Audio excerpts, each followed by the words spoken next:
아니, 5층에 무슨 방범창이야.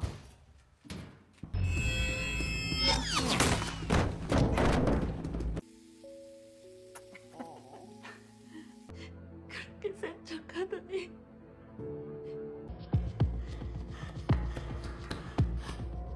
너 금방 오겠다 했잖아. 왜 이런 거냐고. Halo guys, balik lagi ke channelnya Mimin. Gimana kabar teman-teman semua? Semoga baik-baik aja ya. Oke, di video kali ini mari kita coba review drama terbaru yang berjudul A Shop for Killers episode 1 dan 2. Gimana dia reviewnya? Ini dia, by Mimin.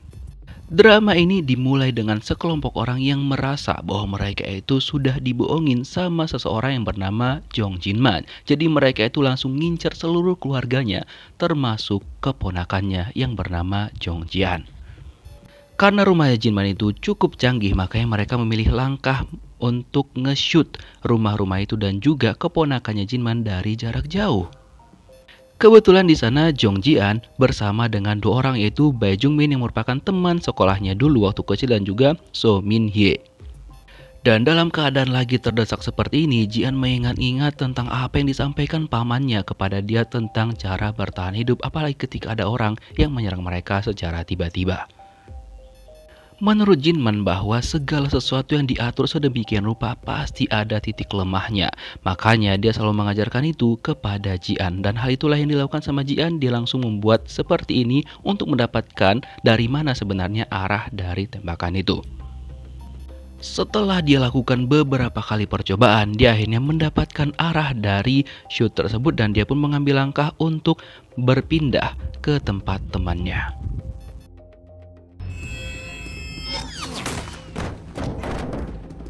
Dan untung aja Jian itu tidak terkena shoot dari musuh mereka. Nah, kenapa dia berpindah ke sini? Karena di sana itu ada senjata yang udah disediakan sama pamannya, Jong Jinman. Wow. Nah, tapi beberapa hari sebelumnya Jian itu mendapatkan kabar ketika lagi dia di kantor Pak Pol, ya kan, karena ada suatu masalah. Jadi dia itu nelpon Jinman untuk menjadi walinya biar dia bisa bebas. Tapi ternyata dia dapat kabar bahwa Jinman itu meninggoy. 아니, 5층에 무슨 방범창이야. Dia shock banget dong dan langsung ingat tentang apa-apa saja yang disampaikan Jinman sama dia. Nah, terutama ketika mereka lagi di rumah, Jinman itu selalu membeli barang-barang yang anti peluru gitu. Seperti ya aneh sih awalnya, dan Jian juga ngerasa bahwa itu nggak perlu banget dibeli. Cuma Jinman bilang bahwa semua itu nantinya bakal perlu. Cuma dia mau menyampaikan sama Jian apa maksud dari semuanya. Hingga pamannya sudah meninggoy, ya kan, Jian masih belum paham apa sebenarnya tujuan pamannya meninggalkan barang-barang yang seperti itu sama dia. Dan kebetulan ketika di taksi dia bertemu dengan temannya Jinman, teman sekolahnya dulu. Nah, untung aja si bapak taksi itu baik sama Jian dan dia membantu Jian untuk memberikan uang pemakaman kepada Jong Jinman. Setelah itu Jian langsung ngecek nih untuk mengkonfirmasi apakah betul ini adalah pamannya dia, Jong Jinman. Dan dia langsung mengkonfirmasi betul adanya dan itu diduga bundir. Tapi Jian itu nggak yakin kalau misalkan pamannya itu bundir, rada-rada aneh gitu. Tapi si Pak Pol menjelaskan bahwa ya emang kayak gitu hasil otopsinya. Terus hal yang aneh lagi yang dilihat sama Jian adalah ada tato di tubuhnya Jinman yang dia belum pernah lihat sebelumnya. 나 기억나? 배정민. Setelah itu dia pulang ke rumah dan tiba-tiba aja ada teman masa kecilnya mendatangi dia yang bernama Bae Jung Min. Kebetulan Jung Min ini adalah seorang ahli IT dan dia juga sempat bekerja paruh waktu dengan pamannya Jian. Nah, dia pun langsung ngedit foto Jinman karena kan dia nggak pernah foto sendiri gitu untuk foto pemakamannya. Terus Jung Min juga menjelaskan sama Jian bahwa dialah orang yang terakhir telepon sama Jinman. Setelah itulah dia langsung diinterogasi sama Pak Pol dan dia pun kaget banget kenapa hal itu bisa terjadi kepada Jinman. Terus ketika di pemakaman ada orang yang bernama Lee Yong Han yang mengirimkan buket bunga gitu. Nah, tapi Jian itu sama sekali nggak ingat ada nama orang itu, bahkan temennya Jinman juga nggak ingat kalau itu adalah temannya dia. Terus ada si kembar ini yang juga mencurigakan ketika diajak komunikasi mereka cuma kayak diem gitu aja loh. Si bapak taksi langsung curiga dong, tapi Jian masih berusaha untuk berpikir positif. Mungkin mereka orang yang tinggal di dekat situ. Terus ketika Jung Min itu membersihkan kamar mandinya Jinman, ya kan, dia menemukan sesuatu di laci kamar mandi itu ternyata dia menemukan handphonenya Jinman, handphone jadul gitu. Sementara itu Jinman akhirnya dikremasi dan juga Jian sudah benar-benar merelakan kepergian pamannya walaupun dia masih banyak banget pertanyaan di kepalanya dia gitu. Nah, sebelum mereka melanjutkan perjalanan lagi, dia itu mau sebat dulu ya kan. Nah, ini si Baekpaek ini kita belum tahu nih peran dia cuma sebatas supir bus aja atau ada tambahan lainnya bakal bekerja sama Jian nantinya. We don't know, kita lihat nanti ya. Nah, sesampainya di rumah itu Jungmin langsung berpamitan setelah dia membersihkan kamar mandinya si Jinman ya kan. Terus Jian bilang setelah dia lumayan tenang nanti dia bakal ngajak si Jungmin ini untuk makan bersama. Terus dia masuk ke rumahnya dan dia langsung teringat semua memori-memorinya dia dengan Jong Jinman. Setiap ruangan yang dia masukin teringat semuanya dengan Jong Jinman karena dia udah 10 tahun lebih tinggal dengan Jong Jinman karena dia ditinggal sama neneknya dan juga kedua orang tuanya dia. Nah, dia pun teringat terus menerus sama Jinman karena mereka memang awalnya nggak terlalu akrab tapi lama-lama mereka menjadi sangat dekat. Nah, karena kesedihannya udah nggak terbendung lagi ya kan, akhirnya tangisnya Jian langsung pecah. Dia ngerasa bersalah karena nggak tahu apa yang terjadi sama pamannya dia dan dia ngerasa bahwa pamannya itu kayak menyembunyikan sesuatu dan nggak mau ngerepotin dia gitu. Nah, ketika dia lagi menangis terseduh-seduh, datang lagi si Jungmin karena dia memberikan sesuatu sama Jian, yaitu handphonenya Jinman yang dia temukan di kamar mandi. Awalnya dia mau pergi tapi Jian bilang Jian meminta dia untuk menemaninya agar dia bisa tenang. Ya udah. Romance tipis-tipis ya kan. Nah, setelah Jian tenang, si Jungmin ini langsung memberitahukan bahwa dia menemukan handphone itu di kamar mandi. Cuma Jian nggak pernah lihat pamannya menggunakan HP itu. Jungmin menambahkan penjelasannya bahwa kemungkinan besar HP itu dipakai sama Jinman untuk bekerja gitu. Jadi ya sejenis handphone sekali pakai gitulah. Terus tiba-tiba aja ada masuk uang yang banyak banget ke handphone tersebut di nomor rekeningnya Jinman 18,7 miliar won. Kagetlah mereka berdua. Terus dicek-cek lah sama Jungmin kan karena dia sempat memperbaiki aplikasi jualan dari si Jinman ini gitu, karena dia bekerja paruh waktu kan ada murder help gini tulisannya. Nah, Jian ingat itu adalah tulisan yang mirip banget dengan tatonya Jinman yang dia lihat di tempat pemakaman tadi itu di kamar mayat itu loh. Nah, setelah dicek-cek lagi sama Jungmin kan ternyata situs itu yang awalnya situs agriculture gitu tentang tanaman-tanaman pertanian, tapi ternyata itu adalah situs tempat jualan ya barang-barang gitu loh. Terus tiba-tiba aja ada chat masuk dan di sini Jian bilang bahwa nanti dia bakal mengembalikan uang orang tersebut karena tokonya bakal tutup karena pamannya kan udah nggak ada. Tapi ternyata orang itu malah kenal dengan Jong Jian. Wow. 자네 신고할까? Setelah itu mereka dikejutkan dengan kedatangan tamu yang mereka nggak tahu itu siapa. Nah, tamu itu mengaku bahwa adalah So Min Hye yang merupakan guru bahasa Tionghoanya Jong Jinman. Nah, Jong Jian sendiri itu nggak tahu kalau misalkan pamannya itu belajar bahasa Tionghoa gitu loh. Dan ternyata si Min Hye ini di saku tas belakangnya dia punya dor-dor ya kan, dan dia juga maksa masuk gitu. Padahal Jian bilang bahwa pamannya lagi gak ada di sana, tapi dia tetap aja memaksa untuk masuk. Nah, ini dia sosok dari So Min Hye itu. Oke, sebelum lanjut kita flashback dulu sekitar 7 tahun yang lalu. Nah, di sini tuh Jian masih kecil banget dan inilah pertemuan pertamanya dia dengan Jong Jinman. Jinman ini juga sekitar 8 tahun gak pulang ke rumahnya. Dia langsung disambut sama ibu dan juga abangnya dan juga iparnya dia yang merupakan ibunya Jong Jian. Nah, di sini mereka berdua itu masih berinteraksi tipis-tipis dan Jian juga akhirnya senang banget dia akhirnya memiliki seorang paman. Tapi nggak lama setelah kedatangan Jinman yang tiba-tiba kan, terus emaknya pun secara tiba-tiba meninggoy. Nah, di sini dia sama abangnya berdebat gitu kan, dan abangnya menuduh Jinman ini menyebabkan hal itu terjadi sama ibunya. Terus Jinman bilang bahwa ada yang aneh, harus diotopsi gitulah, karena ada yang aneh dengan kenapa ibu mereka itu meninggoy gitu. Cuma abangnya nggak mau. Karena memang ibu mereka tuh memiliki sakit yang ya cukup parah gitu. Nah, setelah itu karena Jian ya namanya anak-anak ya kan, dia memecahkan sesuatu di sana. Jadi orang tuanya meminta Jinman untuk ngebawa dia pergi dari sana gitu. Nah, setelah Jinman pergi, tiba-tiba aja ada orang yang datang menjenguk orang tuanya mereka itu di sana, ngelayat lah kan. Nah, katanya dia itu adalah temannya Jinman, teman lamanya Jinman. Betul? Apa betul? Sementara itu Jongjian kan udah dibawa sama Jinman ke rumahnya. Dan jadi di sini Jinman bilang sama Jian harus selalu kuat apapun yang terjadi.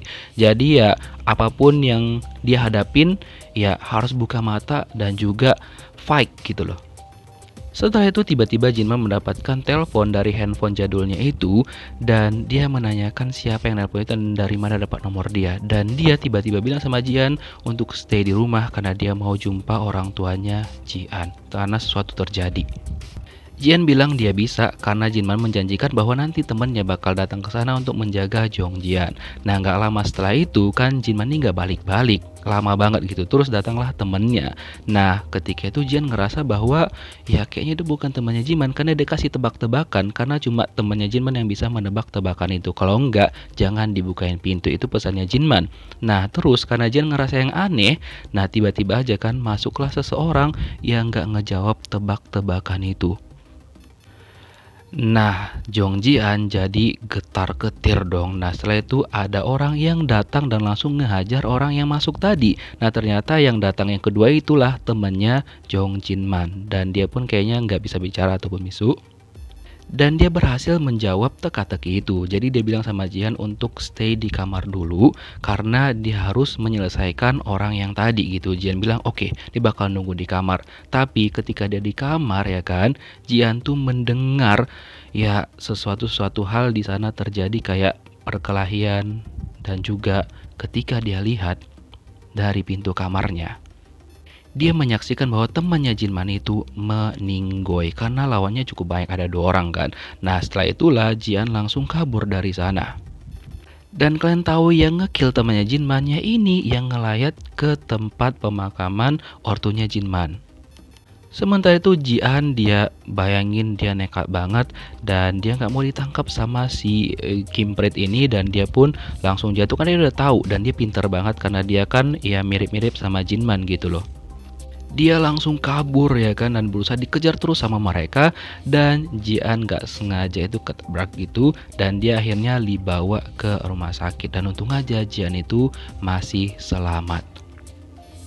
Dan pada malam harinya ketika dia tertidur ya kan, dia itu bermimpi bertemu dengan hewan ini sambil ngebawa tangan gitu loh. Itu adalah tangan dari temannya Jinman. Nah, setelah itu Jongjian tersadar dan dia pun akhirnya tahu kalau dia sedang bermimpi. Tapi dia juga tahu kok di luar sana ada orang yang bakal nangkep dia lagi, orang yang ngejar dia tadi, yang ngekill temannya Jinman. Nah, ketika orang itu masuk ke dalam, Jian ini pintar kan, walaupun dia masih kecil, dia langsung bersembunyi. Nah, ketika orang itu masuk, Jian langsung mengambil kesempatan dan dia langsung kabur dari sana secepat yang dia bisa.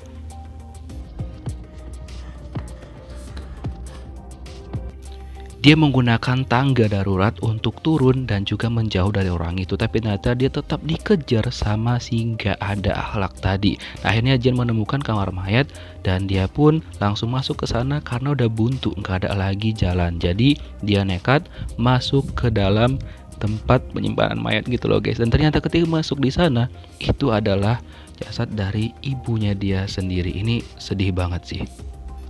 Nah, orang tadi itu dia juga masuk ke sana, dia tahu bahwa Jian itu ada di salah satu tempat itu. Jian udah kayak dapat serah banget dan datanglah temannya dia ya kan. Terus ternyata di situ ada Jongjinman dan langsunglah di-kill 2 orang itu. Dan Jinman langsung melihat Jian dan dia langsung kasihan banget sama keponakannya itu. Lalu dia angkat, dia gendong dan mereka langsung pulang. Dan dia juga bilang sama Jian bahwa Jian harus tutup matanya karena kejadian yang barusan dialamin sama Jian kayak pasti membuat shock banget.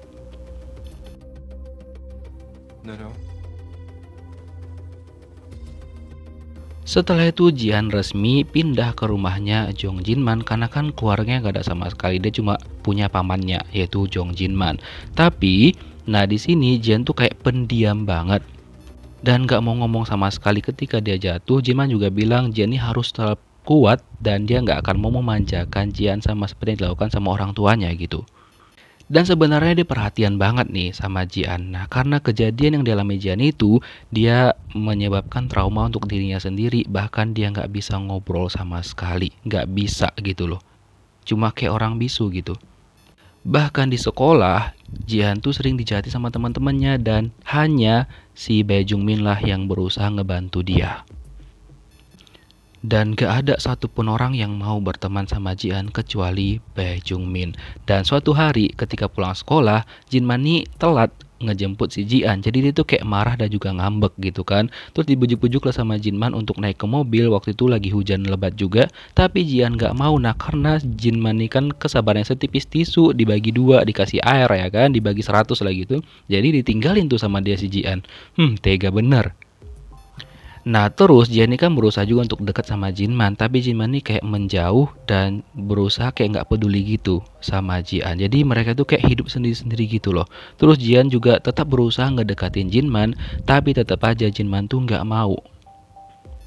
Terus suatu hari gurunya Jian bilang sama Jinman bahwa kayaknya Jian susah ngikutin sekolahnya. Apalagi teman-temannya itu banyak yang nggak suka sama Jian, nggak cocok gitu. Tapi Jinman bilang bahwa masalah itu emang harus diselesaikan sendiri sama Jian gitu.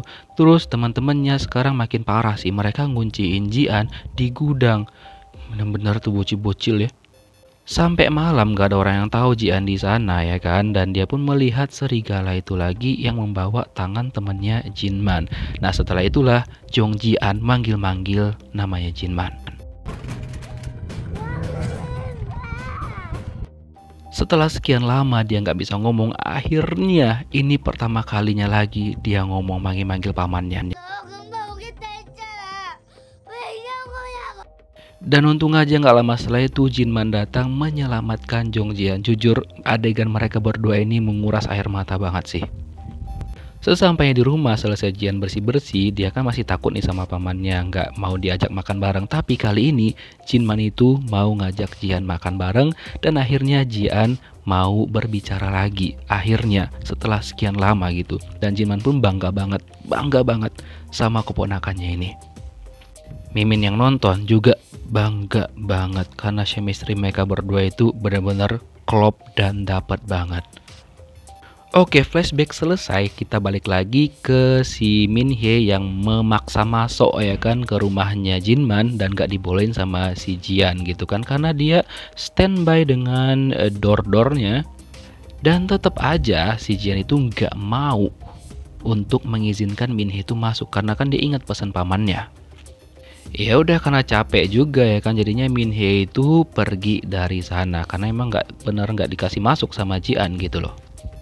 Setelah itu Jian dan juga Jungmin ngecek lagi situs itu, ternyata ada 4 kode di pembelian itu. Ada kode merah untuk killer, ada kode ungu untuk spy ataupun mata-mata, terus ada kode kuning untuk kru pembersih. Terus ada satu kode yang gak ada dijual yaitu kode hijau yang ternyata itu adalah adminnya ataupun operatornya. Dan itu ada Jong Jinman dan juga Jong Jian. Jian jadi makin bingung dong, loh kok ada nama dia gitu loh.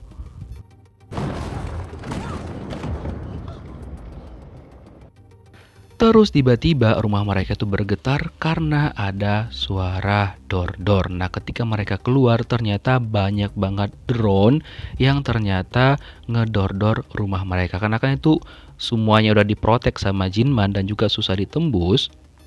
Nah jadi musuh-musuh mereka itu juga udah makin pintar, jadi mereka ngebuat bom di kaca-kaca itu sehingga kacanya menjadi pecah dan mereka pun memiliki akses untuk masuk ke dalam rumah itu dan membuat Jian dan juga Jungmin makin khawatir dong ya kan. Nah mereka berdua langsung sembunyi. Nah si Jungmin ini kan sembunyi di kamar dan juga lemari besi anti peluru yang dibuat sama Jinman. Nah tapi ya tetap aja itu dihancurin sama musuh-musuh mereka dan akhirnya Jungmin ini hampir terkena dor. Tapi untung aja Jian ini kan pinter, dia pun langsung ngehancurin si drone itu dan akhirnya mereka berdua selamat. Dan orang-orang ini itu kan mereka memiliki kode-kode juga, termasuk si bapak botak ini. Nah mungkin dia juga salah satu pelanggannya Jinman atau bekerja sama Jinman, tapi mereka menganggap bahwa Jinman ini kayak mengkhianati mereka, ngebohongin mereka. Makanya mereka langsung berkumpul membuat grup ini untuk memberikan pelajaran kepada Jinman. Nah kira-kira sebenarnya apa sih yang terjadi? Kenapa musuhnya Jinman ini kayak banyak banget, dan kenapa mengincar seluruh keluarganya?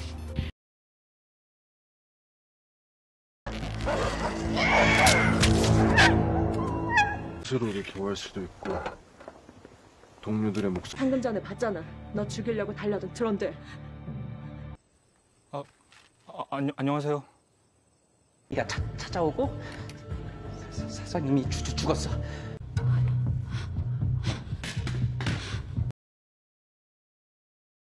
Nah kita flashback dulu sebentar ketika Jian berumur 17 tahun. Ketika itu rumahnya Jong Jinman lagi direnovasi oleh beberapa orang-orangnya Jong Jinman. Nah di sini mereka itu meminta bayaran 2 kali lipat karena rumahnya kan harus dibuat super safety. Akhirnya Jinman pun menyetujui perjanjiannya dengan orang-orangnya itu.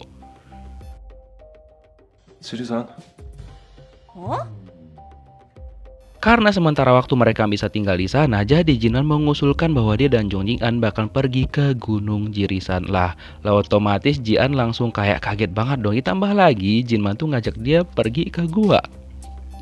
Nah pas perjalanan ke sana, Jinman ini tiba-tiba aja demam dan membuat Jong Jian ini jadi khawatir banget dengan pamannya ini. Jian langsung bilang, ya harusnya mereka kayak nginap di hotel kayak atau motel, atau misalkan pergi berkemah di tempat yang bagus dan tenang gitu, bukannya malah ke goa gini loh.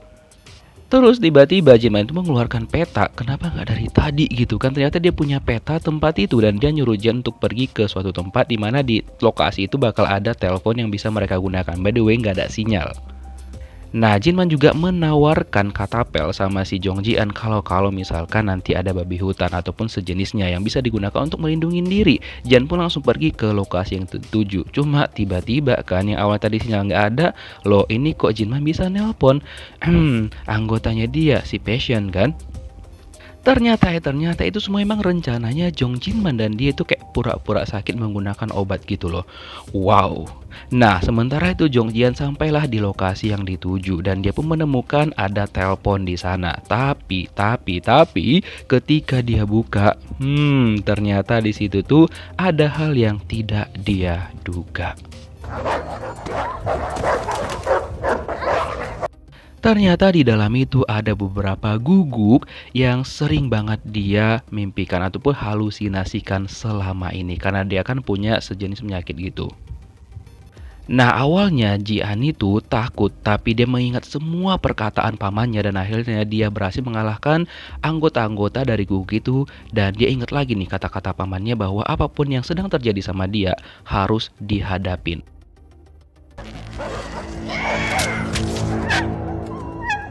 Dan yang gak menggonggong itu adalah ketua yang paling kuat. Dan akhirnya Jian berhasil mengalahkan guguk itu.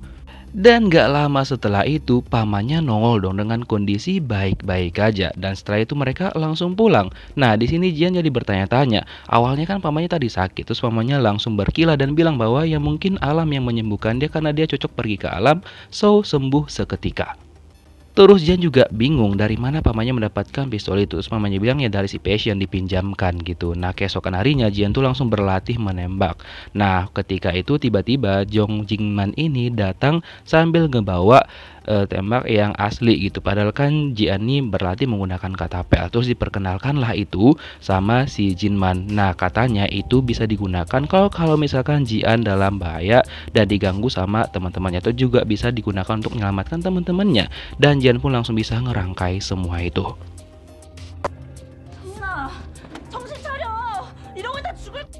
Oke, flashback selesai sementara. Nah, kita balik lagi ke sini di mana Jian mencoba menyadarkan si Jungmin bahwa semuanya bakal baik-baik aja. Nah, mereka pun langsung keluar dari tempat itu. Tapi tiba-tiba drone yang tersisa masih aja nembakin mereka. Terus juga si So Min Hye berhenti dong. Dia tahu bahwa kondisi Jian itu enggak aman dan dia pun bakal menyelamatkan Jian. Yaps, karena kondisi Jian dan juga Jungmin itu kayak udah terdesak banget dan mereka udah pasrah aja kalau misalkan drone itu ngedor mereka berdua. Tapi tiba-tiba aja dong drone-nya itu berhenti bergerak dan juga langsung mati total. Nah setelah itulah mereka heran apa yang terjadi dan gak lama setelah itu Min Hye datang dan dia pun langsung memeriksa Jungmin. Nah Jungmin kan gak kedetek karena gak ada apa-apa di pergelangan tangannya dia. Nah setelah itu dia langsung ngebius si Jungmin sehingga Jungmin menjadi pingsan. 살초? Karena kedatangan Min Hye yang secara tiba-tiba membuat Jong Jian gak mau mendengarkan apa yang dibilang sama Min Hye. Terus Min Hye langsung mengecek tangannya Jian, di pergelangan tangannya itu ternyata kan Jian memiliki kode hijau yang itu hanya dimiliki dia sama pamannya Jong Jinman. Nah itulah diceritakan sama si Min Hye bahwa dia bakal melindungi Jian apapun yang terjadi. Terus di kejauhan Nini musuh mereka langsung ngedor lagi dan itulah ketika si Min Hye itu kena di bagian tangannya, makanya tangannya itu jadi sakit. Terus dia ceritakanlah semuanya sama Jong Jian apa yang terjadi dan dia tahu semuanya seluk-beluk Jian. Dan dia juga menceritakan bahwa di pergelangan tangan Jian itu ada label yang memang sengaja dikasih sama pamannya. Intinya semua ini udah dipersiapkan sama pamannya dan orang-orang yang ngedor di luar sana itu adalah orang-orang yang bakal ngejar dia, seluruh keluarganya Jong Jian. Nah penyebabnya itu belum dikasih tahu sama Min Hye apa. Intinya mereka ini berkomplotan untuk ngebalas Jong Jinman. Yang dulunya mereka itu adalah orang-orangnya Jong Jinman, tapi tiba-tiba aja mereka berubah. Dan sebenarnya mereka juga kenal sama Min Hye, cuma Min Hye itu lebih memilih untuk tetap berpihak sama Jong Jinman. Berbeda dengan mereka-mereka ini yang memilih untuk menguasai apa yang dipunya sama Jong Jinman dan memilih juga untuk tidak mau bekerja sama lagi. Jujur penasaran banget sebenarnya apa sih yang terjadi antara mereka dengan Jong Jinman dan kenapa si Min Hye tak berpihak sama Jinman gitu loh. Nah di episode minggu lalu kan Jian melihat di bawah kursi itu ada benda itu. Nah dia langsung disuruh tuh sama Min Hye untuk menggunakan alat itu. Dan langsunglah dia bilang bahwa dia bisa menggunakannya dan langsung didorkannya ke arah si Lee Sung Jo. Lee Sung Jo langsung kaget dong karena dia melihat loh Jian kok punya alat itu ya kan. Tapi karena perdana Jian tuh langsung terjatuh dan dibantu sama Min Hye. Lalu diambil alih sama Min Hye dan disitulah Jian udah percaya sama Min Hye bakal melindungi dia. Terus Min Hye nyuruh si Jian dan juga Jungmin untuk pergi ke gudang.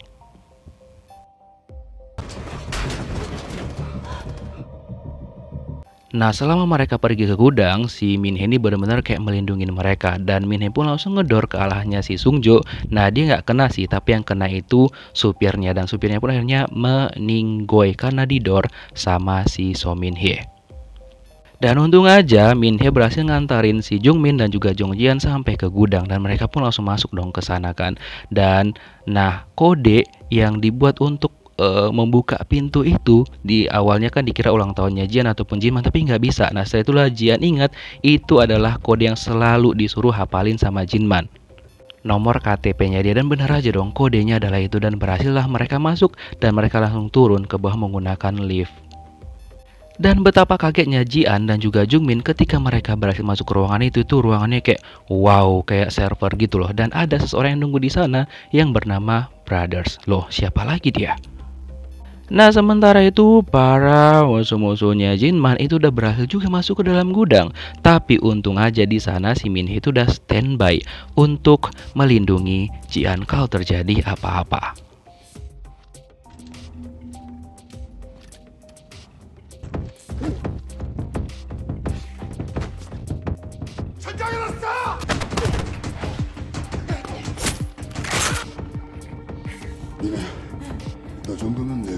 Yap, sesuai janjinya dia, semua orang-orang itu satu komplotan berhasil dikalahkan sama So Min Hye. Walaupun dia hampir aja terkill ya kan, tapi dia udah berhasil. Oke, kita flashback lagi nih ya. Let me ask you again. During the mission. Loh, ada Mbak Yani Kim nih. Oke, kita fokus ya.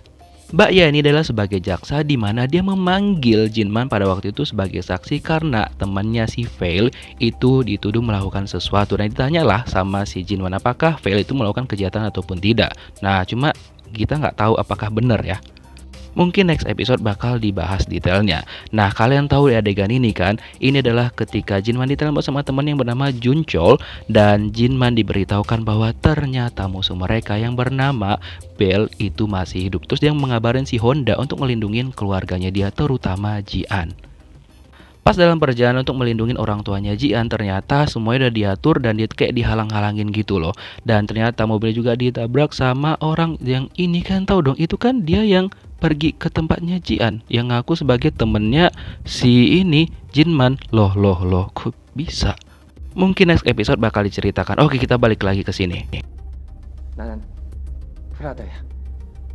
Nah, setelah Brothers memperkenalkan dirinya dan dia mengaku bahwa dia adalah anak buahnya Jinman juga, dan dia mengenali Jian dan juga Bai Jungmin. Nah, tapi mereka tuh dibuat kaget dong.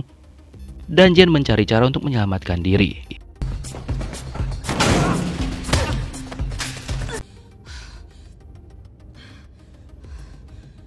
Dia pura-pura percaya sama si brother, dan setelah itu dia langsung memborgol si brother ini. Nah, pada saat itu Jian teringat lagi nih masa lalunya ketika dia bertemu dengan cowok ini. Cowok ini adalah cinta pertamanya Jong Jian. Nah, disinilah mereka bertemu dan jatuh cinta pada pandangan pertama. Nah, setelah itu mereka mulai dekat, sering jalan, dan dia pun ngantarin Jian pulang ke rumahnya, ya kan. Tapi pada saat itu kan sebenarnya mereka berdua nih mau kisse. Nah, hampir aja kena, ya kan. Langsung aja tuh Jinman datang mengganggu dan membuat Jenny kayak kesel gitu sama si Jinman. Apalagi tetama Jinman sama pacarnya Jong Jian ini kayak ngeri kali, ya kan. Akhirnya dia pun jadi takut, ditambah juga pada saat itu ada si Passion yang datang ke sana. Jadilah. Nah, ketika keesokan harinya kan pacarnya Jian tuh datang dan dia langsung menghindar dari Jong Jian. Jadi setelah itulah mereka tuh nggak pernah berhubungan lagi.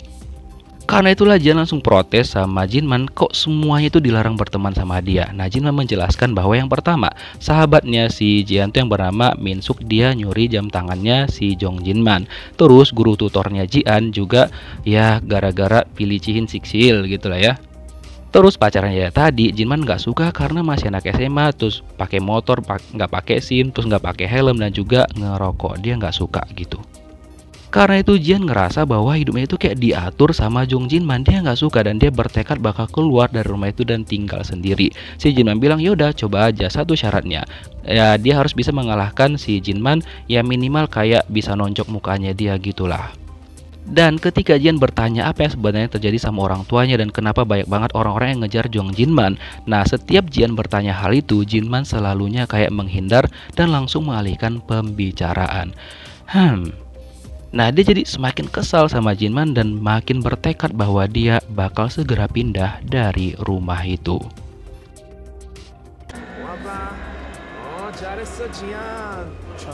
Keesokan harinya ketika di gudang, Jian tuh kan diajarin sama si Passion untuk mengendarai ini, dan dia pun udah mulai bisa, dan dia mencoba mencuri-curi kesempatan untuk nonjok mukanya si Jinman, tapi tetap aja kagak bisa, ya kan. Nah, terus dia emosi dan dihalangin lah sama si Passion. Karena Jian kesel juga nih sama si Passion, kan akhirnya dia tuh pun langsung marah sama Passion dan mencoba untuk nonjok si Passion juga, tapi tetap kagak bisa dong, ya kan. Nah, habis itu si Passion menghalangi Jong Jian biar nggak pergi ke Jinman, dan sampai pingsan tuh si Jian dibuat sama dia, dan Jinman kayak ya udah biasa aja. Dan pas dia sadar setelah itu, Jong Jinman sama si Passion cuma bilang, oh udah sadar, gitu doang guys. Wah, bener-bener kayak menjengkelkan. Makanya Jian nih kayak makin emosi nih sama pamannya dia, ya kan. Nah, setelah itu dia pergilah ke tempatnya si Passion. 뭐든 다 할게. Dia bilang sama Passion, dia minta bantuan sama Passion untuk membantunya berlatih tinju gitu kan, biar dia bisa mengalahkan pamannya Jong Jinman. Awalnya si Passion ini nggak mau, tapi dia butuh uang banyak nih, jadi Jian harus ngebayar dia gitu. Jian pun akhirnya setuju dengan ya gaji yang dia milikin seadanya. Akhirnya mereka menemui kesepakatan dan langsunglah si Passion melatih Jong Jian. Setiap hari Jian tuh berlatih keras demi bisa ngalahkan Jinman. Nah, tapi walaupun dia udah berlatih keras banget kan, nah tapi tetap aja ketika dia mencoba untuk ngalahin Jinman, tetap aja masih kagak bisa cuy. Walaupun skillnya dia dari awal hingga sekarang tuh kayak udah bener-bener berbeda banget. Terus tiba-tiba suatu hari pas dia baru pulang membeli makanan dari supermarket, dia melihat temennya si Minsuk lagi digangguin orang. Nah terus dia bantulah si Minsuk dan si Minsuk tuh langsung pergi kabur ya kan. Nah untuk orang-orang itu menganggap remeh Jong Jian, mereka nggak tahu Jian tuh udah kuat banget sekarang kan.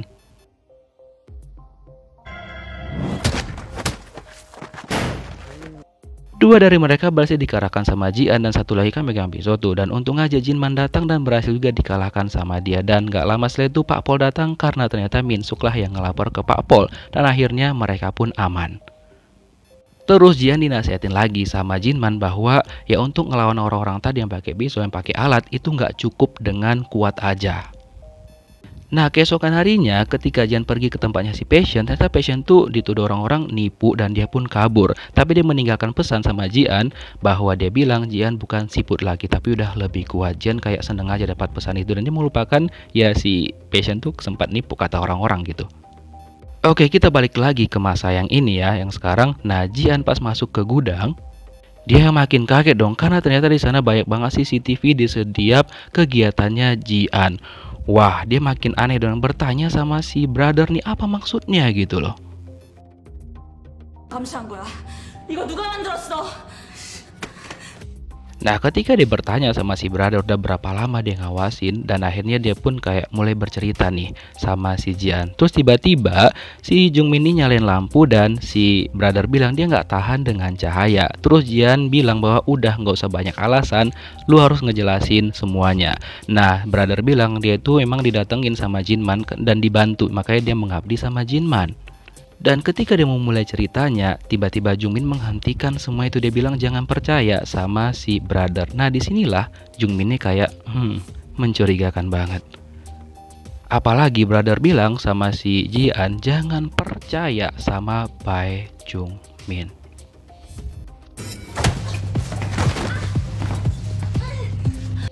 Karena Jian ini susah dibilangin, nah akhirnya si brother ini mau ngebius si Jian tapi kagak bisa. Nah akhirnya dia mengurung Jian di ruangan di bawah lagi, dan setelah itulah dia langsung ngeberesin si Bae Jungmin.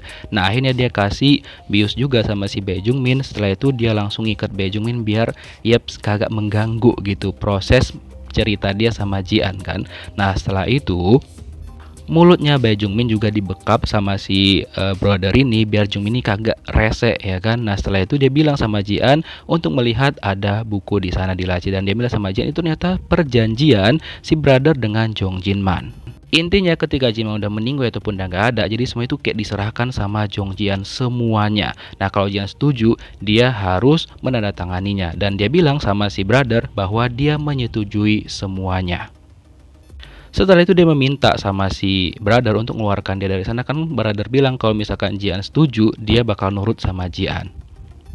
Nah Jian tuh langsung bilang sama si brother untuk ngebebasin Jungmin. Cuma brother bilang apapun mau dia turutin kecuali ngebebasin si Jungmin, karena dia nggak mau gitu loh. Karena setelah dibebasin, nah si Jungmin ini malah kayak begini gitu.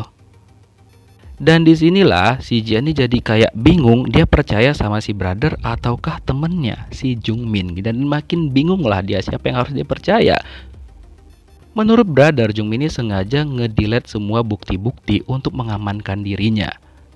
Dan menurut dia juga nggak mungkin Jinman ini bundir seorang Jinman gitu loh ya kan. Dan Jinman juga meninggoy ketika habis berjumpa sama si Jungmin.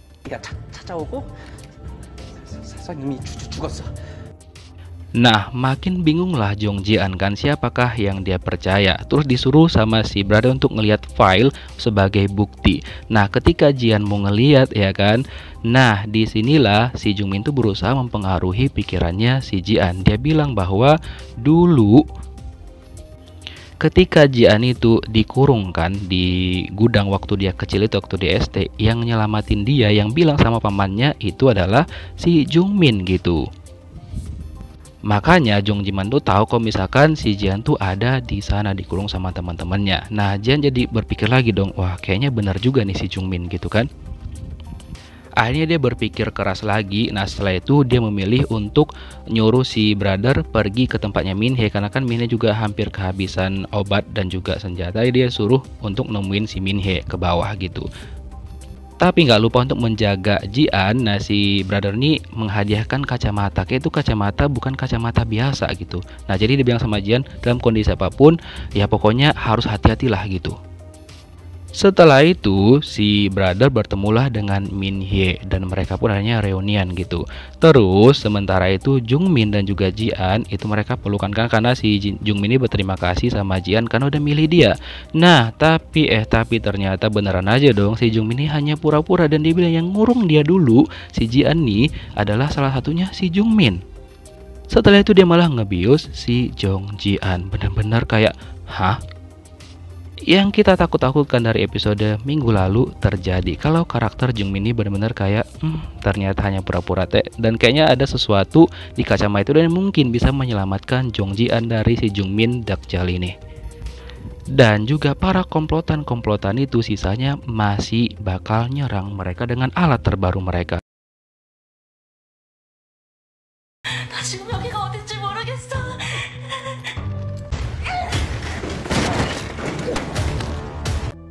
지안 너 뭐 죽였나?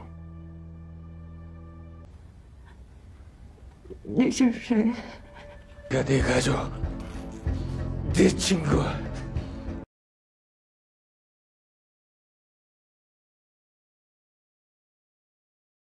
Bai Jungmin memang bekerja sama dengan musuh-musuhnya Jong Jinman. Nah di sini dia disuruh untuk ngekill si Jong Jian, tapi dia tuh nggak sanggup melakukan hal itu. Dia cuma kayak menodongkan doornya, cuma nggak langsung ngekill si Jong Jian. Dia juga bilang sama Jian bahwa seharusnya Jian itu berterima kasih sama dia karena dia udah menyelamatkan Jian dan membuat Jian itu bisa kembali berbicara. Tapi Jian seakan tidak peduli dengan apapun yang dikatakan sama si Kim Prit ini. Terus dia menceritakan bagaimana pertemuan pertamanya dengan Jong Jinman. Jadi pada waktu itu emang dia kan mahasiswa dan dia lagi nyari kerjaan sampingan gitu untuk memenuhi kebutuhan hidupnya. Jadi dia itu pergi menemui Jong Jinman dan mendaftar sebagai pegawainya dia. Dan memang terobsesi banget dengan yang berbau dengan komputer. Bahkan jurusannya pun jurusan komputer bersama dengan temannya ini. Nah di suatu malam ini ketika mereka pulang ya dan membicarakan tentang situs Mother Help. Nah di sini mereka tiba-tiba aja didatengin oleh orang-orang tak dikenal. Ternyata itu adalah musuh-musuhnya Jong Jinman.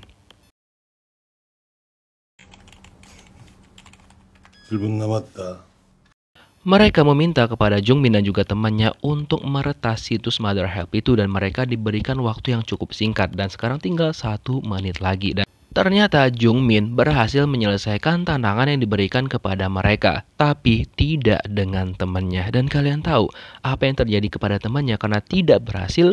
Ya udah, musuh-musuh Jinman itu langsung ngekill temannya si Bai Jung Min. Dan Jung Min sama sekali nggak kasihan sama temennya dan malah bilang, ya udah sekarang setelah ini kalian beresin aja dah temen gue gitu.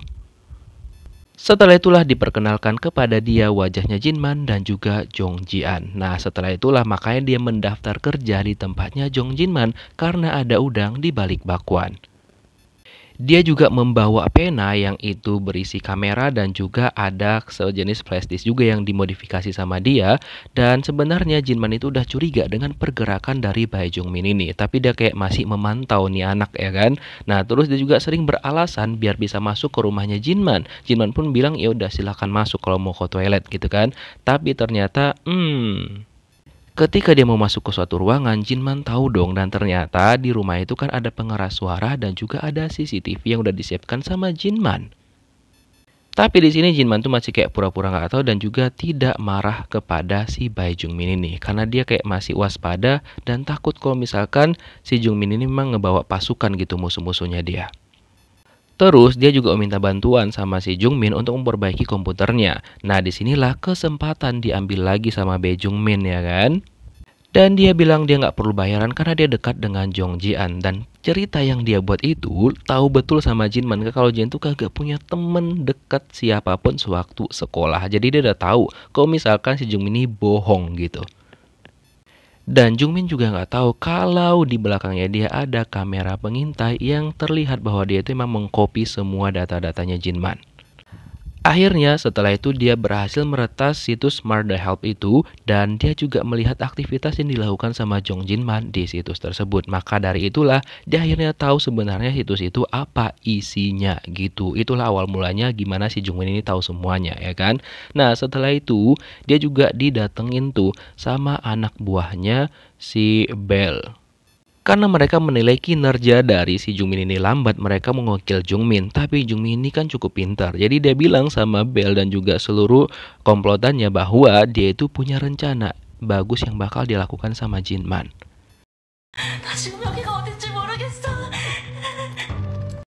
Ternyata rencananya dia itu adalah membuat suara yang mirip dengan suaranya Jong Ji-an. Nah ketika dia ditangkap sama Jinman, jadi dia itu langsung kong kali kong dan bilang sama Jinman bahwa kalau Jinman nggak mau ngelepasin dia, maka Ji-an bakal kenapa-kenapa. Nah Jinman ini nggak tahu kalau misalkan suara itu bukan suaranya Ji-an yang asli.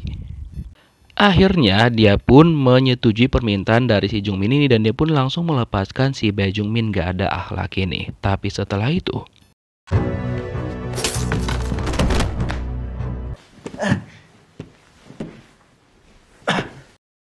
pas Jung Min masuk ke toilet kan, ketika si Jinman ini masuk ke sana tiba-tiba aja Jinman tuh udah meninggoy seperti bundir. Nah, entah apa yang dilakukan sama si Jung Min di sana, dia kayak pasang jebakan gitu. Dan video itulah yang ditunjukin sama Jong Ji-an. Bener-bener nih Jung Min kayak 씨는 그 편의점 알바의 사장이 도와줬어. Dan kalian tahu ternyata Jung Min juga bekerja sama dengan bosnya Ji-an ketika dia bekerja di supermarket. Ji-an langsung emosi jiwa dong ya kan. Nah dan di sini Bae Jung Min ngerasa bahwa dia itu kayak superior banget. Tapi Ji-an gak nyerah. Dia mencoba untuk mempengaruhi pikiran dari si Bae Jung Min ini. Dan dia pun berhasil. Dia bilang sama Jung Min bahwa Bell dan juga teman-temannya gak mungkin bakal ngebela si Jung Min terus. Pokoknya Ji-an berusaha mengkompor-komporin bahwa Bae Jung Min ini hanya dijadikan boneka aja sama musuh-musuhnya Jinman. Dan dia mempunyai kode hijau yang dimana berarti bahwa bakal banyak yang lebih melindungi dia dibandingkan si Bae Jung Min ini. Dan akhirnya rencana Ji-an berhasil, Bae Jung Min langsung terpancing dan juga dia marah.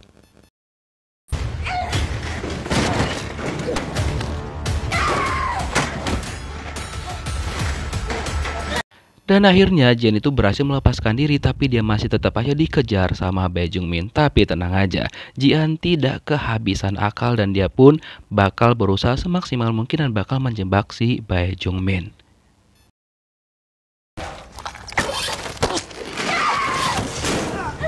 Dan akhirnya jebakan Jian itu pun berhasil mengenai si Jung Min dan inilah yang terjadi sama dia. Dikiranya Jian tuh nggak bisa berpikir lagi kan? Anda salah Ferguson.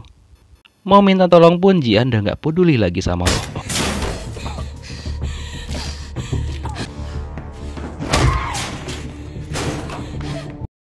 Sementara itu Min Hye dan juga Brother, mereka yakin bahwa Jian itu bisa mengendalikan dirinya sendiri dan juga bisa bertahan dari si Bae Jung Min gak ada akhlak ya kan. Nah mereka pun akhirnya menemukan sesuatu yang membuat mereka cukup kaget. Karena di setiap ruangan rumahnya Jinman itu kayak banyak banget rahasia-rahasia dan mereka setelah menghancurkan dinding itu mereka menemukan ini dong. Wow. Dan di luar sana, si Sungjo dan juga antek-anteknya mereka bakal bersiap untuk masuk ke dalam rumah itu. Dan di sini juga mereka menunggu barang baru mereka lagi ya kan. Ada sebuah robot yang bakal mereka suruh duluan untuk masuk ke dalam rumah itu untuk memastikan kalau misalkan mereka masuk rumah itu udah aman gitu. Dan mereka pun langsung menjalankan robot itu untuk langsung pergi ke rumahnya Jong Jinman. Wow. Nah, sementara itu, si Brother dan juga Min Hye bersiap untuk menutup pintu biar mereka itu nggak bisa masuk. Tapi ternyata mereka itu udah kalah cepat, ditambah lagi kan ada robot nggak ada akhlak tadi yang ngebantu mereka. Dan ternyata robot itu pun langsung bisa ngedetek bahwa ada orang di dalam sana dan dia ngedeteksi So Min Hye. Wah, bahaya nih keberadaan mereka diketahui ya kan. Nah, sementara itu Jong Ji-an membuka kembali tuh perjanjian-perjanjian yang dibuat sama Jinman. Dari itu dikasih dia ada dua pilihan. Nah, kalau misalkan Jong Ji-an nggak mau ikut dalam rencananya si Jong Jinman ini, ya udah buka halaman 87 dan semuanya udah diatur sama Jinman, identitasnya juga udah diubah, dia tinggal keluar dari pintu belakang. Tapi kalau misalkan dia mau bergabung dengan Jinman melalui rencana ini, yeps, dia nggak perlu pulang dan langsung bergabung dengan Min-hee dan juga si brother.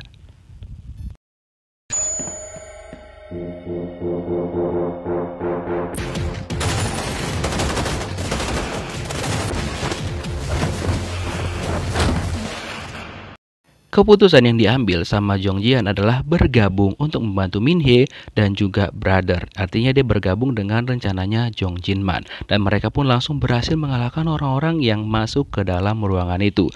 Dan Sung Jo beserta antek-antek yang di luar pada kaget dong. Ternyata orang-orangnya berhasil dikalahkan sama Ji-an dan juga yang lainnya. Nah, tapi ternyata masih ada yang selamat dan dia pun langsung ngebawa Ji-an.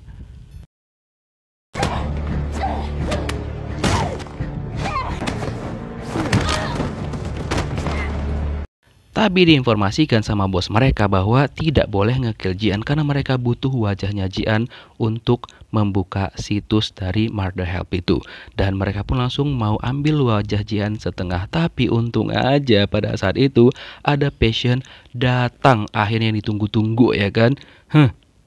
Setelah hilang entah kemana, akhirnya dia datang untuk menyelamatkan Jong Ji-an. Dan Ji-an pun berterima kasih banget dan senang karena Passion datang ke sana. Terus di sini Passion menjelaskan siapa sebenarnya yang udah ngekill orang tuanya Jong Ji-an. Dan selama ini si Bell ternyata ngawasin semua gerak-geriknya Jong Jinman melalui CCTV yang udah dia buat sendiri di sana. Wow. Nah, sebelum kita tahu jawaban siapa udah ngekill orang tuanya Jong Ji-an, kita agak flashback dulu ya guys ke 14 tahun yang lalu. Di sini ketika Jinman dan juga si Bell itu ada dalam satu misi yang sama. Sebenarnya mereka tuh nggak boleh ngekill warga sipil, tapi ketika di sini tiba-tiba aja si Bell ini tidak mematuhi aturan itu dan salah satu anggotanya si Jinman itu kan kayak, Dan ketika mereka berhasil menyelesaikan misi, tiba-tiba aja mereka nggak bisa menghubungi di mana si Bell ini dan juga si Sung Jo ya kan. Terus mereka langsung cari-carilah di mana keberadaan dua orang itu. Dan lagi si Bell itu malah ngekill semua orang-orang sipil di sana. Dan diketahui kan sama salah satu anggotanya Jong Jinman. Dan akhirnya anggota Jong Jinman ini, yang ini nih, dia juga dikill sama si Bell. Dan ternyata Bell sama Sung Jo ini tuh kayak kerja sama dong mereka berdua. Benar-benar di luar nalar ya kan. Dan mereka pun pura-pura acting ketika si Jong Jinman datang ke tempat mereka.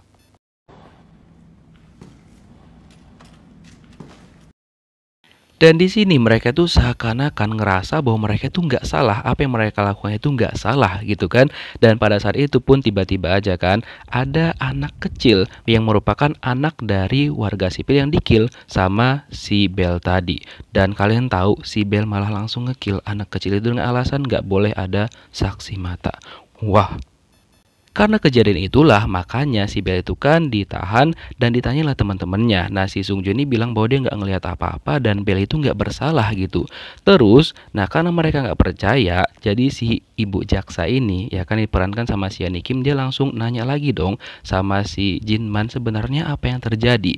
Apakah betul kalau misalkan si Kim Prit ini tuh nggak ngekill ya warga sipil? Jinman bilang ya dia nggak juga ngelihat apa-apa. Nah karena kurangnya bukti, makanya si Bell itu akhirnya dibebaskan dan dinyatakan tidak bersalah.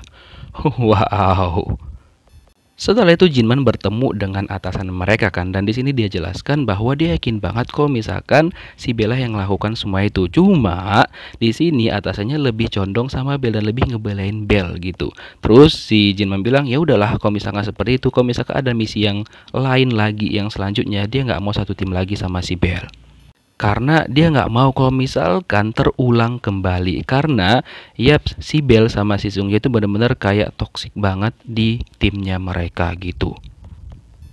Bahkan ketika mereka lagi kumpul-kumpul kayak gini, si Sung Gi itu terus-terus nyindir tentang apa yang dilakukan sama Jinman sama Bell ketika di sidang. Nah, di sini terlihat banget kalau si Passion itulah satu-satunya yang berpihak sama si Jong Jinman. Nah, karena Sung Joon nggak suka ya kan, akhirnya mereka, dia sama si Passion itu berdebat satu sama lain. Dan di sini Jinman juga udah mulai menyatakan gendera perang kepada si Bell. Karena emang dia tuh kayak nggak ngerasa bersalah sama sekali. Dan anggota-anggotanya juga termasuk si Sung Jo ini sama aja kelakuannya dengan si Bell. Jadi dia yang melakukan hal itu, dia nge-kill orang, dia ngerasa bahwa ya nggak apa-apa, gue bener gitu. Dan di misi selanjutnya ternyata bosnya mereka masih memasukkan si Bell itu satu tim sama Jinman. Jinman bilang nggak boleh kayak gitu dong gitu. Cuma si atasnya bilang nggak apa-apa, ini terakhir kali kok gitu. Karena ini misinya rada gede, jadi si Bell tuh harus ikut gitu. Dia cuma disuruh untuk nangkap atasan si yang mau mereka tangkap ya, si Theo namanya, sisanya biar diserahkan sama si Bell gitu. Dan dia juga sebelum berangkat memperingatkan si Bell untuk jangan ikut campur dan jangan ngulah gitu. Tapi lagi dan lagi si Bell ini nggak peduli dengan apa yang dibilang sama si Jong Jinman, tetap aja dia kayak bodoh amat gitu loh. Pokoknya harus si Bell yang paling menderita nih di endingnya. Kalau sempat kagak, kita demo tuh si penulisnya. Oke, kita lanjut. Nah, tibalah mereka melakukan misi dan akhirnya mereka nangkap anak-anak buahnya si Theo itu ya kan. Nah, ditangkap sama si Bell ini. Awalnya dia tuh nggak mau ngapa-ngapain mereka, cuma ditangkap gini doang. Tapi ujung-ujungnya di kill juga dong.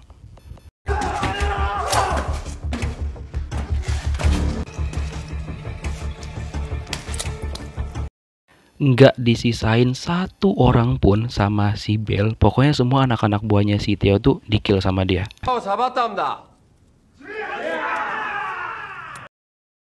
Terus mereka mendapatkan kabar bahwa Jong Jinman itu udah menangkap si Theo ya kan. Dan bener aja dong, Jinman tuh udah berhasil nangkap mereka dan misi mereka tuh dinyatakan selesai. Tapi si Bell ini kagak berhenti sampai di situ. Dia menemukan ada beberapa warga sipil, di sana ada cewek-cewek kan di dalam itu. Dan kalian tahu apa yang dilakukan sama cewek-cewek itu? Semuanya di kill sama dia. Padahal dia janji bakal nolong mereka, tapi ternyata tidak, bestie. Dia langsung nge-kill mereka dan menyaksikan semua itu. Dan Jinman tahu apa yang dilakukan sama si Bell, nggak ada akhlak gitu. Dan Jinman kayak emosi banget dan udah nggak tahan dengan kelakuan dari si Bell itu karena terus-terusan diulangin sama dia gitu kan. Akhirnya mereka berdua pun berdebat dan hampir saling kill, tapi diredam sama teman-teman mereka. Nah, setelah itu Jinman ini kayak udah entar tunggu aja di luar gitu kan. Dan mereka pun langsung masang bom di dalam gedung itu. Karena mereka mau ledakin gedung itu biar menghilangkan jejak-jejak mereka. Dan ternyata pada saat di gedung ini juga lah Jinman itu akhirnya bertemu dengan si Min Hye untuk pertama kalinya. Nah, di sini dia akhirnya menyelamatkan si Min Hye karena di sini kan dia itu bertindak sebagai warga sipil gitu. Nah, karena Jinman ini mau menyelamatkan si Min Hye, nah si Bell ini kan gak suka dan akhirnya dia tuh nyiduk si Jinman dan juga si Min Hye dan dia pun ngejar mereka berdua. Dan Jinman berencana bakal menyerahkan si Bell ini ke tim inspeksi mereka untuk ditindaklanjutin gitu kan. Tapi si Bell ini malah ngejar si Min Hye dan bakal berusaha untuk nge-kill Min Hye dan diselamatkanlah sama Jinman.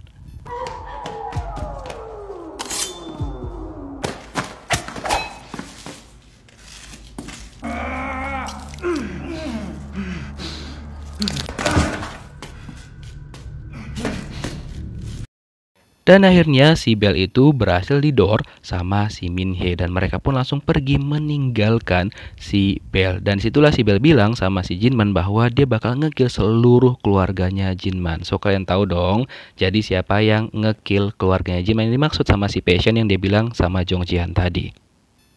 Dan setelah itulah si Jinman ini langsung keluar dari kerjaannya dan bosnya pun tidak membiarkan seperti itu karena dia kan lebih berpihak sama si Bell. Setelah itu dia suruh orang lain untuk selalu memantau Jinman dan juga keluarganya dia. Dan dia juga langsung berpamitan sama teman-temannya, dimana teman-temannya ini pun aslinya sekarang itu tidak ada yang berpihak sama si Jinman kecuali si Passion doang yang berpihak sama dia gitu. Nah, ketika Jinman mau pulang nih kan ke kampung halamannya, ke rumahnya, itu ternyata dia udah sadar banyak banget orang-orang yang mencurigakan yang selalu ngikutin dia. Dan yang ngebantu dia untuk pulang yaitu ini orang yang dia percaya juga yang bakal menyelamatkan Jian pada waktu itu yang tangannya gitulah ya. Dan ketika dia sampai di rumah dia mengabari keluarganya dan disitulah akhirnya dia pulang walaupun abangnya sempat marah-marah karena 8 tahun dia kagak pulang-pulang karena itulah pertemuan pertamanya dengan Jian. Nah dari situlah semuanya dimulai dan dari situlah keluarganya Jinman itu alasannya diteror terus sama orang-orang yang gak suka sama dia.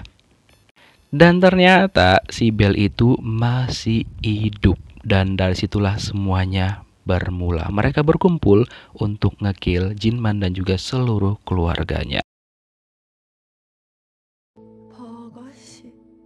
보고 싶었어요. 잘 들어 정지한.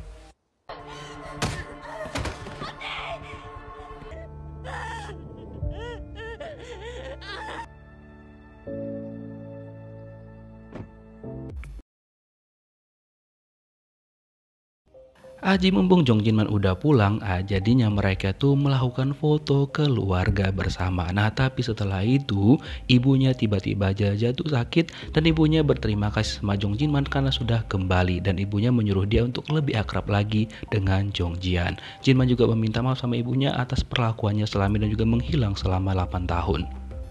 Walaupun sebenarnya masih ada hal yang dikhawatirkan sama Jong Jinman. Sementara itu Min Hee dikirimkan ke tempat aman oleh Jong Jinman yaitu ke tempatnya Honda dan Jinman mengirimkan pesan sama Honda untuk menjaga Min Hee sementara waktu dan dia janji bakal datang ke sana setelah urusannya selesai semuanya.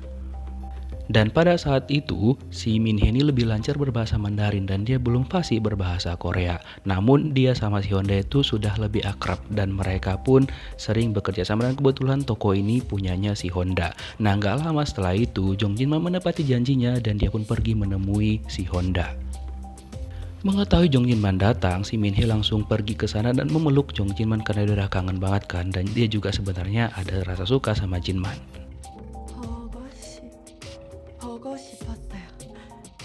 Sebenarnya masih ada kekhawatiran sama Jinman karena sampai sekarang si Bell itu nggak ditemukan.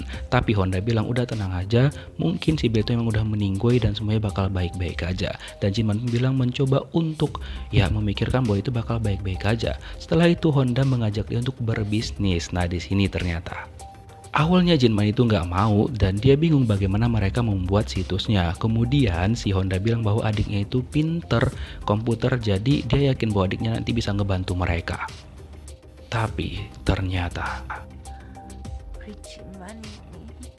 tanpa disangka-sangka Bell pun datang. Pertama dia temuin ibunya Jong Jinman. Dan sebenarnya rencana itu tidak disetujui oleh salah satu anggotanya si Bell ini.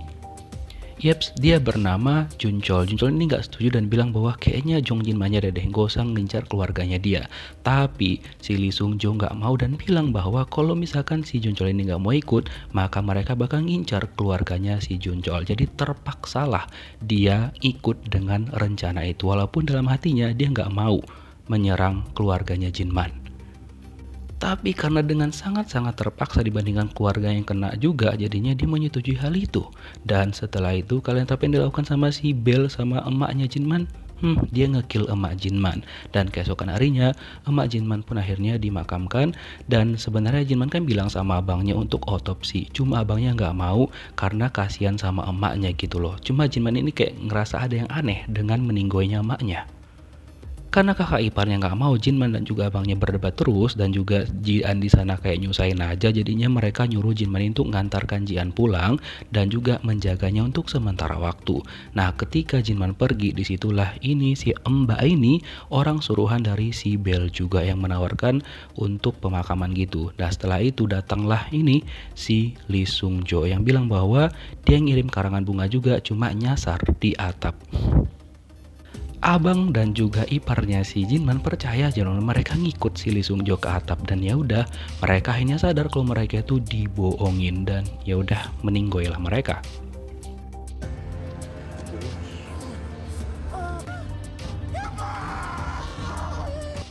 Dan di sana juga ternyata udah ada Bell yang nunggu mereka dan kalian tahu setelah mereka kill salah satu tubuh dari mereka itu dibuang.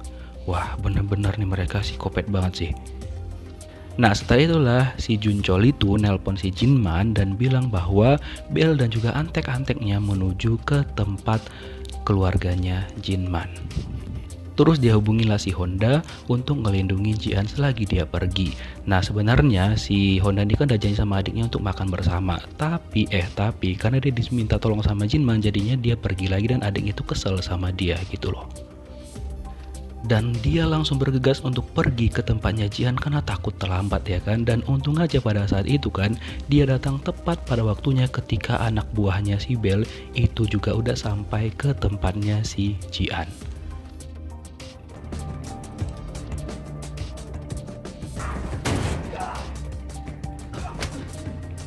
Dan kalian tahu dong, setelah dia berhasil menyembunyikan si Jian, setelah itu dia yang meninggoy. Dan karena melihat bagaimana dia meninggoy, membuat Jian itu menjadi trauma dong.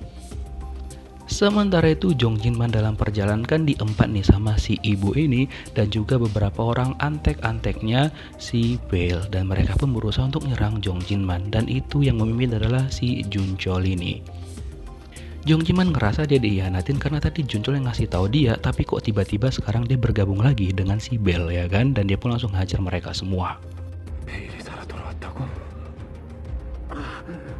Junchol bilang bahwa dia terpaksa melakukan hal itu karena dia diancam sama Bell kalau misalkan dia nggak ikut, Bell ngapa-ngapain keluarganya.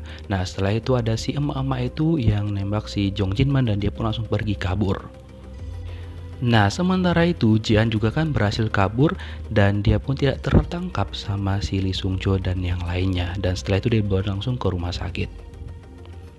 Terus di tempatnya si Min Hee, anak-anak buahnya si Bell juga datang ke sana, dan untung aja Min Hee cepat sadar dan langsung habisin dua orang ini. Dan setelah itu dia langsung pergi dari sana untuk menyelamatkan dirinya karena dia tahu betul kalau nanti bakal ada orang-orang lagi yang pergi ke sana, dan dia pun langsung ngebakar tempat itu untuk menghilangkan jejak-jejaknya dia. Terus Jinman ternyata pergi kabur ke tempatnya si Passion. Jadi dia di sini meminta tolong sama Passion dan Passion pun langsung ngobatin dia.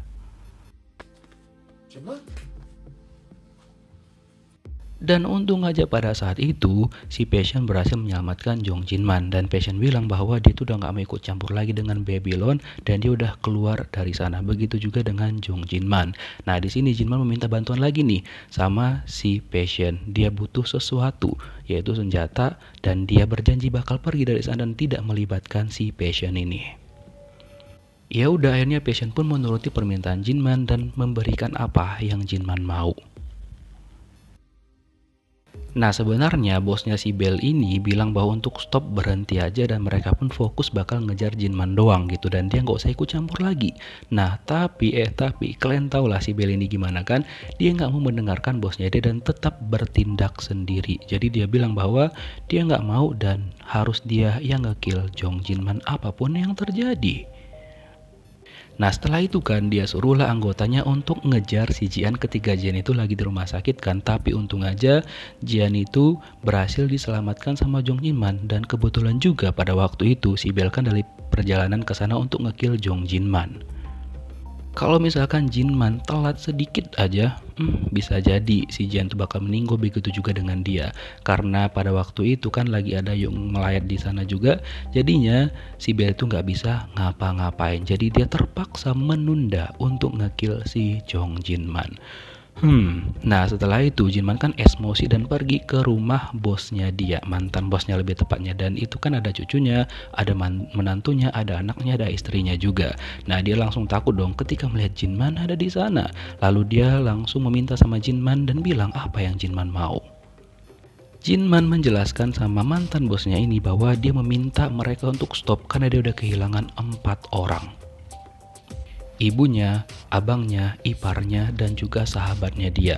Jadi dia bilang bahwa dia bakal stop dan dia berjanji tidak akan mengganggu mereka lagi. Ya udah, bosnya pun langsung nelpon si Bell dan nyuruh Bell untuk berhenti.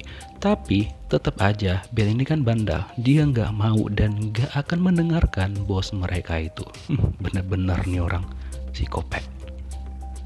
Dan juga Jinman tahu betul bahwa itu tidak akan terjadi, jadi dia juga bakal bergerak. Dan disinilah dia minta bantuan lagi sama si Passion. Setelah itulah mereka kan langsung ngebangun rumah yang sekarang ditempatin sama Jong Ji-an yang super ketat banget penjagaannya, ya kan. Nah setelah itu dia menyelamatkan adiknya si Honda yang ternyata itu adalah si Brother. Dan dia juga menyuruh si Passion untuk pergi menjemput Min-hye untuk bergabung bersama mereka. Setelah itulah Jinman langsung ngebentuk tim untuk membuat pertahanannya, dan dia juga tidak lupa mengajarkan keponakannya dan juga si Min-hye untuk bertahan. Bagaimana nantinya kalau misalkan terjadi sesuatu sama dia. Pokoknya semuanya udah direncanakan sematang mungkin oleh Jong Jinman, karena betul, yaps, apa yang dia takutkan benar-benar terjadi. Dan ini sekarang kondisinya Ji-an, Passion, Min-hye, dan juga Brother. Mereka harus berjuang untuk bertahan dari si Bell dan juga antek-anteknya.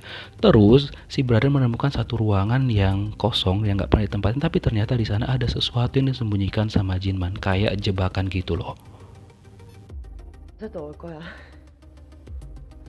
이송조? Min-hye bilang sama Ji-an bahwa ini bukan saatnya untuk mereka bersantai karena Lee Sung-jo dan juga yang lainnya bakal segera datang lagi. Terus bagaimana keadaan dari si Jung-min? Akhirnya dia bisa lepas dari ikatan itu. Terus Brother bilang sama mereka bahwa dia menemukan suatu ruangan yang kayaknya itu ada jebakan yang disiapkan sama Jinman, dan satu-satunya cara yang bisa dilakukan biar mereka bisa masuk ke sana adalah mereset ulang. Cuma masalahnya di dalam ruangan itu kan ada si Kim Prit ini tuh, dan dia ternyata udah ngereset ulang duluan dong. Dan dia tidak membiarkan si Brother masuk ke situs tersebut, dan dia pun berusaha untuk ngeblok situs itu. Nah di sini sebenarnya si Brother itu sempat kesulitan untuk ngebuka situsnya. Dan dia pun tahu ternyata kalau si Jung-min itu udah terbebas dari sana. Dan ketika mereka asik-asik ngobrol, tiba-tiba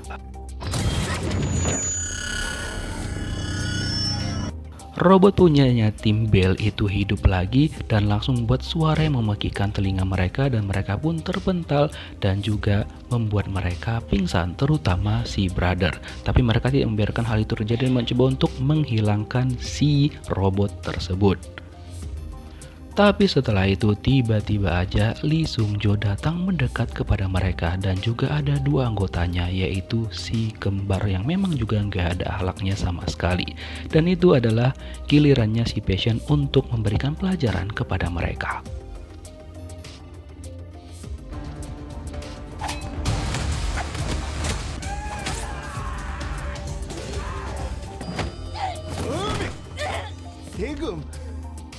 Terus Lee Sung-jo pergi ke tempatnya Jong Ji-an dan dia pun berusaha untuk nyerang Ji-an. Tapi untung aja ada si Brother yang menyelamatkan Ji-an. Ketika itu Ji-an mengambil kesempatan untuk segera pergi dari sana, dan ketika dia keluar dia melihat bahwa Min-hye dan juga si Passion itu lagi terdesak juga. Namun Min-hye dan juga Passion bilang bahwa untuk Ji-an pergi aja biar mereka mengurus dua orang itu. Walaupun sebenarnya Ji-an tuh kayak kasihan banget sama Min-hye dan juga Passion, tapi ya gimana lagi, dia harus segera pergi dari sana. Satu-satunya cara untuk menyelamatkan mereka adalah Jong Ji-an harus pergi ke ruang utama. Tapi Lee Sung-jo ini masih terbebas dan dia pun berhasil mengalahkan si Brother kan, dan dia pun mengikuti Ji-an ke ruang utama. Sebenarnya di sini Ji-an itu udah bingung banget dan juga terdesak apa yang harus dia lakukan, dan dia pun mencoba berpikir dan dia pun akhirnya mendekat ke arah si Lee Sung-jo. Dan Lee Sung-jo tahu betul bahwa misalkan Jong Ji-an itu tidak akan mungkin ngedor dia. Nah ketika mereka berdua lagi berdebat ya kan, kemudian tiba-tiba aja si Jung-min ini muncul ke permukaan, terus si Ji-an dan juga Lee Sung-jo itu bersembunyi. Nah dikirain sama Lee Sung-jo bahwa si Jung-min ini kan musuh mereka juga. Ya udah, alhasil si Jung-min ini malah di-kill sama dia. Padahal mereka berdua itu kan sebenarnya sekutu gitu loh. Dan setelah si Jung-min meninggoy, disitulah Sung-jo sadar bahwa mereka itu satu tim ataupun sekutu. Tapi ya udahlah ya, dia pun kan nggak peduli kalau misalkan timnya itu meninggoy. Kemudian dia langsung fokus mengejar Jong Jian lagi, dan kali ini dia tidak pernah dan tidak akan membiarkan Jian itu lolos lagi. Dan dia pun langsung ngebahas tentang orang tuanya Jong Jian yang membuat Jian itu jadi semakin emosi dan membaralah di sana, dan dia pun bakal mencoba untuk ngekill si Lee Sung Jo ini biar diam itu mulutnya. Sebenarnya Jian berhasil membuat si Sung ini terbakar, tapi karena pendeteksi asap itu nyala sehingga air pun keluar dan memadamkan api di tubuhnya si Sung Jo. Dan dia pun berusaha untuk ngekill si Jian, tapi ternyata ya udah dia yang meninggoy karena akhirnya Jian ngedor kepalanya dia. Dan ya udah, goodbye Sung Jo, meninggoy juga kan, seneng kali aku. Terus salah satu si kembar kan udah meninggoy. Nah satunya lagi malah penasaran ke ruangan itu yang dibilang sama si brother itu berbahaya, dan ya udah dia pun langsung meninggoy di sana. Dan untuk si brother, terus si Min Hye dan juga si Passion, mereka bertiga untungnya masih selamat dan pergi mencari di mana keberadaan Jian. Dan untung aja nggak perlu waktu lama, brother tahu Jian di mana dan bilang bahwa mereka harus segera bergerak untuk menyelamatkan diri mereka. Dan untung aja setelah itu si brother berhasil ngeriset semuanya lagi, walaupun udah sempat dikuasain sama si Jumin karena Jumin kan udah meninggoy gitu. Nah setelah itu sekarang pemiliknya adalah Jong Jian. Dan mereka mendeteksi dari CCTV bahwa ternyata ada beberapa orang lagi sekelompok gitu datang ke rumah itu. Nah di sini Jian harus berpikir bagaimana caranya untuk menundukkan mereka. Dan ketika orang-orang itu masuk ke sana, nah disinilah Jong Jian mengambil tindakannya sebagai pemilik baru dari bisnis tersebut. Nah jadi di sini Jong Jian itu kayak membuat perjanjian sama mereka bahwa mereka tuh tetap bisa berbisnis dengan Jong Jian sebagai dia pemilik barunya, dan dia juga bakal membuat harga-harga yang jauh lebih murah dibandingkan dengan pamannya jika mereka tetap mau bekerja sama. Kalau misalkan enggak, ya udah Jian bakal ngekill mereka semua. Dan Jian pun bilang bahwa dia udah ngekill banyak banget orang-orang di sana, dan dia pun kasih tahu di mana orang-orang itu dan berapa orang yang udah dia kill. Kalau misalkan mereka tetap nggak mau, bakal dia kill semua tuh mereka. Dan uang yang dijanjikan sama Babylon nantinya bakal dia transfer semuanya secara merata. Dan ya udah, untung aja rencana Jongnya itu berjalan dengan lancar dan mereka semua pun menyetujui perjanjian tersebut. Ya udah, setelah itu mereka langsung pergi meninggalkan tempat itu. Untung aja Jong Jian, Passion, Min Hye, dan juga si brother itu sudah aman, dan Jian pun langsung pergi keluar dan dia nangis sejadi-jadinya.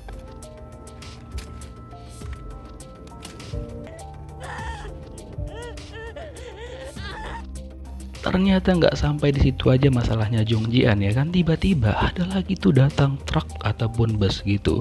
Ternyata itu adalah ini kan, ingat dia kan, dia adalah yang nolong Jian ketika pemakaman neneknya dia pada waktu, dan dia ternyata memiliki kode kuning. Kentok kode kuning adalah pembersih. Nah setelah itu mereka langsung membersihkan tempat itu, dan ternyata dia baik dan juga anggota dari si Jong Jinman. Dan dia bakal melindungi Jong Jian dan nyuruh Jong Jian pergi ke pusat perbelanjaan karena di sana adalah tempat yang paling aman untuk Jian. Tapi setelah itu tiba-tiba aja ada lagi yang datang. Yep, sekalian ingat supir taksi ini kan, ternyata dia ngebawa 2 orang, satu temannya si Jong Jinman, dan tahu kalian satu lagi yaitu Jong Jinman. Tebakan kita benar bahwa Jinman itu masih hidup, dan fiksi pastilah season 2 karena si Bell masih enak tuh, dia masih hidup. Pokoknya Bell harus meninggoy parah. Oke, kita tungguin aja gimana season 2 nya karena nggak terima endingnya gini aja ya kan guys. Thank you for watching, see you next video, bye bye.